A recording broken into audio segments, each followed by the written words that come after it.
Hello and welcome to Star Citizen Sunday with me, Ryan, aka Sifu Messiah. This is a weekly show which covers everything from the world of Star Citizen over the past week. Links can be found in the description for everything we discuss, so let's get on with it. This week on Star Citizen Sunday, Erin answers your questions on Squadron 42. We hear about what we can expect in 2.4, plus Big Ben is at it again with a great April Fool's post. If you are still to sign up to the RSI website, please use my referral code as shown on screen or in the description, and you'll receive 5,000 United Earth credits which can be spent in the Voyager Direct store for your ships, your character, or whatever you choose. You don't have to spend anything to sign up. It's only once you pledge that I'll be granted an RP point, which will get me some little rewards in the future. So this week's 10 for the chairman was not the actual chairman, it was his brother Erin, who is practically the chairman of Foundry 42 in the UK. Starting off with the first question, how much of the Shuben's interior can we expect to explore in Squadron 42?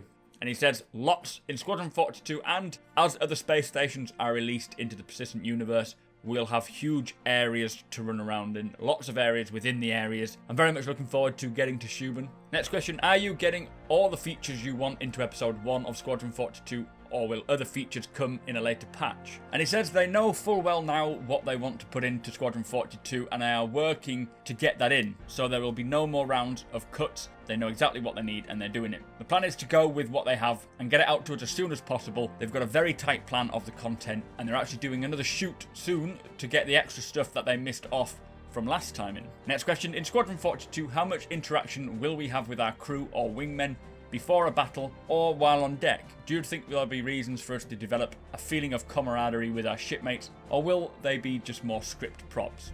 And it's been explained before, but he says that one major thing with Squadron 42 is to get the feeling of camaraderie, so they're investing a lot of time into getting the AI properly interacting with you. Not just verbally, but also how they look at you, their body language, how they will speak to you as well. There'll be systems where people will have actual jobs, say a mechanic will be working on the ships during their shift, and then after hours they will probably go to the mess hall and you can go and speak to them. Then they'll look up at you, they may be too busy, or they may give you the time of day. As I said, they're investing a lot of time and tech into AI. Subsumption is one of the tech that they have created, and the way that you treat your shipmates will determine how they act around you. If you piss them off, then they will remember and they won't want to talk to you anymore. A good example of how the AI may look in Squadron 42 is the Morrow tour. I will find the link. I forgot the link last time, but I'll be sure to do it this time. If I haven't, do just put it in the comments. Of the pretty much, it looks like the introduction to Squadron 42. It's very, very in-depth with their character and the AI. Most believable. Anyway, next question. How is the landing zone pipeline compared to the ship pipeline? And he says the environment pipeline, which is what they call it, is very similar method to the ship pipeline. They have modular but not repetitive fashion. Eventually they'll drop complex and large detailed areas on planets and space stations, etc. coming this year. Squadron 42 has huge FPS levels using this stuff and it works beautifully well. Question after that is, do you ever face the dream big versus be realistic mentality? And he says yes, all the time. They have a huge list of what they want Star Citizen to be and work out the best way to get that list a reality. They're currently focusing on the fundamentals of the persistent universe, like core features like persistence, and then they look at each possible scenario and answer them as they go along. So let's say someone's on a cargo run. How would a pirate intercept this? How would they board? How would they take it out? Then how will they defend against this? They look at all that and they just build it as they go, but the core features are the main importance at the moment, and a lot of them are coming in. Second to last question, what is the plan for Foundry 42 after the release of Squadron 42 Episode 1? And you say it will be straight on to Episode 2. They will probably take the lads out for a drink first, but they have a bunch of new ships and environments to get done, and they'll be supporting the people who are working on the PU as well, because they basically work hand in hand. So final question, what is the next major milestone that you are excited for? And he says near future is the Starfarer being flight ready. Truly is a great size ship, an FPS level on its own. Persistence, he says, is very close. You'll have Alpha UEC, and then after that, the procedural tech. He said it's not just for planets, as it can be used for loads of other stuff too, but he did not delve into it. Anyway, that was 10 for the Chairman Erin edition. Let me know your thoughts. So straight on to Around the Verse episode 2.25. Sandy and Ben say that the team are now working on getting Star Citizen Alpha 2.4. They're not 100% sure what is in it yet, but persistence is going to be there. The Starfarer and the Jean Scout is on sale till Monday, and everyone had access to the Starfarer for the weekend. Whether or not it's still there, I don't know. I haven't actually checked myself. Straight on to news from around the verse, starting with the LA office CIG. The focus is on the item systems, components, ships and FPS. They are working on characters and ships. and they'll be looking at doors soon as well, which is very important to even Crusader. Austin, Texas, CIJ, they say they are full-blown into shopping, trying to get it into our hands. They're now actually adding even more because they have it ready before everything else was. So they want to add some shops to Port Olisar as well. Maybe just rejig some of the spaces around Port Olisar to make way for shops. They're also setting up additional shops beyond Kasaba. We're going to have Dumpers Depot, Cubby Blast, and the medical units. They're trying to get all them online now. It's going to be kind of a kiosk terminal style shopping, so you can't just pick up a ship weapon, obviously they're far too heavy from a shelf, and then take it to the cashier. You're going to use a kiosk and scroll their wares, see what they've got, and then it'll be delivered to your ship. They say it needs to feel not gamey, and there's a big importance on that, so it doesn't just feel like you're buying something from a game interface. Persistence is now fully integrated into the game dev stream as well. This means they can never go back. Things will now forever persist, so they are ironing out the bugs. And that'll be in 2.4 as well. Very, very excited. If you saw my Reverse the Verse subscriber special with Chris Roberts, you'll be so hyped for Persistence. You'll be able to set up your own hangars, shift things around, and then you can switch hangars in the main menu rather than having to go back and forth to the website. Anyway, Foundry 42, unfortunately their mic was terrible, so I have pretty much no idea what they said other than they're tracking down a couple of server issues. So unfortunately, I mean, $110 million and they still can't afford to get a better camera. Come on, guys. Foundry 42 in Frankfurt, as Lando promised, he mentioned VR. They are definitely going to do it. Right now, they are on hold while they tackle the other higher priority stuff like procedural planets. They know what they need to do for VR, and they know they can get it done, but as I said, other things are more important. So after that, Jared sat down with Aaron Roberts, who is Chris Roberts' brother, for the second part of the interview, and this is sort of the future of the PU. He spoke about what Foundry 42 has been working on since its opening in 2013, but their intention is to start building up the Stanton system with all the other locations and putting the game mechanics into the Persistent universe. We have Crusader, obviously we have Microtech, Artcore, and Hurston still to come. We'll have the ability to go in and earn money and then trade, take other missions, which will include things like cargo and mining. This year, we will see Star Citizen take shape, as well as all the huge capital ships start to come online as well. Whether or not we'll get to see them before Squadron 42 is still being discussed, which is unfortunate but understanding. We'll have the chance to earn Alpha UEC. This is a great way to balance the economics. It won't carry over to the main Persistent universe using the Alpha UEC. But it's a good way of making sure that it works smoothly before we do switch to the real UEC. Procedural generation was actually a stretch goal which was thought to be way off, and the German office got it in a very, very quick space of time, which is why we will be seeing it a lot sooner than we'd ever hoped for. It'll give us the ability to fly down to planets, and not only that, but it works with asteroid bases in space, all because of procedural generation. After Squadron 42, Episode 1 is done, they will begin work on Episode 2 straight away. Basically, they'll take a little bit of time off and then start on it. They have a huge ship team working in the UK, mostly, obviously, on Squadron 42 ships, but at some point you will see these ships appear in the system and you'll,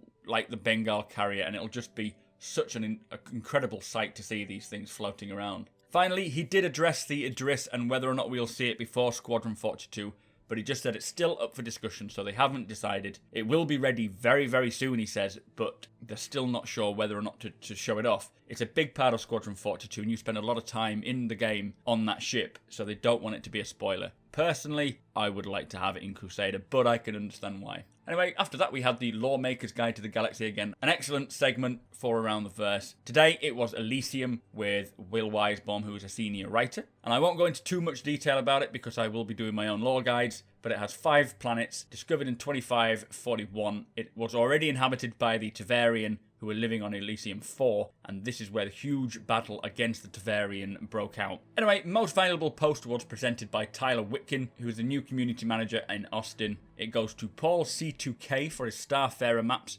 which was put out before the actual Starfarer was brought out, and apparently the devs working on the Starfarer used these maps to help them navigate around the Starfarer, so he obviously got something right there. And finally, the ATV fast forward is to do with the AI, and we saw a bit of subsumption and a bit of collision avoidance. I shall show that now just so you don't miss out.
So Reverse the Verse this week is a pretty quick bullet point week. First of all, they are working on a Big Benny's t-shirt and hat. Star maps are likely to ship in May. Soundtrack artwork for the cover is being worked on. There's one more recording session to go and then it is ready. And there'll be Jean guns for the Jean Scout down the line. So Q&A, first question was about Gamescom. They say they are working out the plans now. They'll do something different for each night and let us know when they know. Next question is the Starfarer going to be a loaner for all large ships when it's flyable? And they say yes, but again, they didn't specify as to which ships, hopefully for the Hull C. After that, they asked, can the small mining ship be used for any other role other than mining? And he says, likely you'll be able to use it for salvage in some way, but nothing like exploration. Next question, when will we see AI NPCs in ArtCore? And he says he has no answer for that, but they are actively in development for it. Next question is, how is the small mining ship coming along? And he says, great. They're getting to the point where it was time for the sale. He thinks it'll be late April. Can you talk about persistence? We know a lot about persistence already, but he says the first part of persistence is not having to change your hangar on your website. Your criminal level will persist and ship damage states will persist. He didn't mention anything more than that. After that, it was, will Germac start work on the Karak interior rework when he has finished what he is doing now, which he's working on the Caterpillar now, and they said yes. Any info on the next Great Star Marine?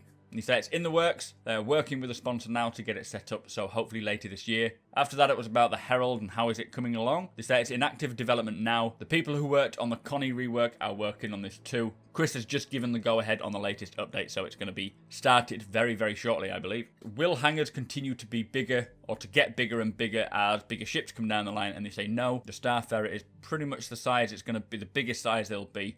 They'll be working on a different system. Sticking with the Starfarer, the landing pads at Port Olisar are too small. What is going to happen there when it is flyable? And they say it's likely to be docking. As you can see in the picture when Port Olisar is loading up on the menu screen, you can see the address and things attached to the side. I assume it'll be something along those lines. Next question is, any idea of the Argo sail, which is the little utility vehicle, especially one that you see in the address? They say they are thinking about it. They have a different couple of variants or payloads. All of them are utility ideas. There's nothing sort of military-esque. Next question is to do with the mining robot spider that we saw in one of the sneak peeks. I'll see if I can put it on the screen now. What's going on with this? And they say, yes, it's still in the game because it was very early on we saw that. And it's part of the Shuban Mining Corporation in Squadron 42. So we will likely see that when we get to Squadron 42.